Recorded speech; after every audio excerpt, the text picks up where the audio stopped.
Mixing Sulawesi Mineral 8.5 with water changes.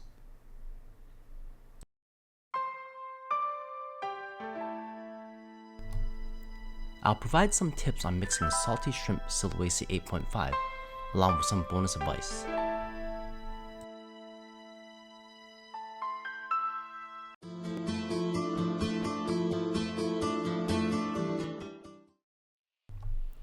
Welcome everyone, it's Ray from RW Aquarium Pages, capturing my journey in planted aquariums, shrimp tanks, and everything in between. For many Sulawesi shrimp keepers, it's widely known that it's much harder to mix the 8.5 version than the 7.5 version. There are advantages to the 8.5 version, as it brings the pH closer to 8 than the 7.5 version. This is required for the harder to keep Sulawesi shrimp, for example harlequins. For white socks, white orchids, and blue-legged postals, they do extremely well in the 7.5 mixture. You can dissolve Salty Shrimp Sulawesi Minerals 8.5 by using the CO2 technique. You'll bubble CO2 into the mixture, let it acidify and dissolve, and then bubble it to dissolve the CO2. It works well for many. If you're a planted tank person, you'll probably have one or a few bottles of CO2 and regulators lying around. For others, it might seem like a scary thing. You can also use a SodaStream machine for similar results. For the past 5 years, I've stuck with using the warm or hot water to mix it up. This has worked quite well, but the solution is cloudy and not 100% fully mixed. Recently, I've come up with a totally different method that I've been using for the past year. It works well for even my most sensitive Sulawesi shrimp, like the harlequins. First, I'll manually remove about 4 liters or 1 gallon of water from my tanks. I'm doing this manually using a cup to scoop the water out and into a gallon bucket.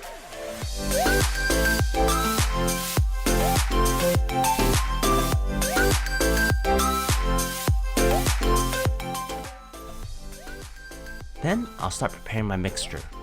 1/8 teaspoon of Salty Shrimp Sulawesi 8.5 into a 4 liter or 1 gallon bucket.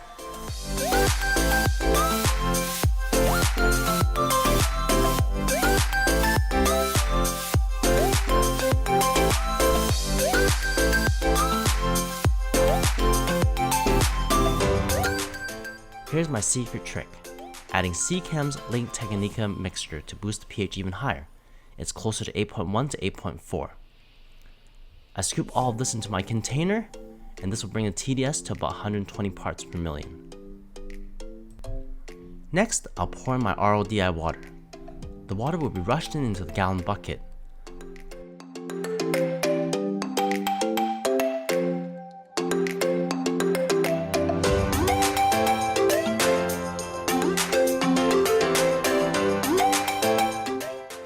I'll use my trusty spoon to mix it up. Now the solution isn't clear, it's super cloudy, but that's all I can do, and now it's ready for a water change. Next, I'll do a fast drip into the Sulawesi aquarium using an airline and a valve to control the drip rate.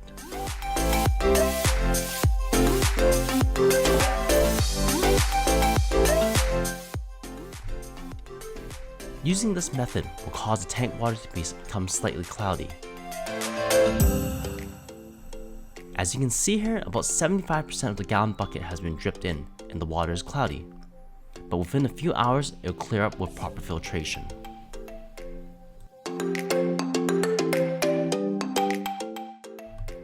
I also track the pH of my Sulawesi aquariums using a pH monitor. That's my new technique for mixing Salty Shrimp Sulawesi 8.5 minerals, and it's working well. Do you use hot water or CO2 to dissolve the 8.5 minerals? Or do you just use the 7.5 version? Next, I might give the Shrimp King Sulawesi salt a try, plus a scoop of the Lake Tanganyika minerals to bring the pH level up. I've read that the Shrimp King mineral only brings the pH up to around 7.7 to 7.8. This is a little bit low for my taste and techniques. That should work in theory, and it'll dissolve much easier, making it a more enjoyable experience.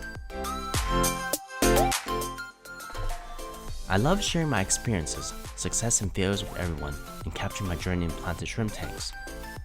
I wish everyone success in their aquarium adventures. Stay tuned for more informative videos. Thanks for watching and listening to my rambles. Have an awesome day. Thanks for watching.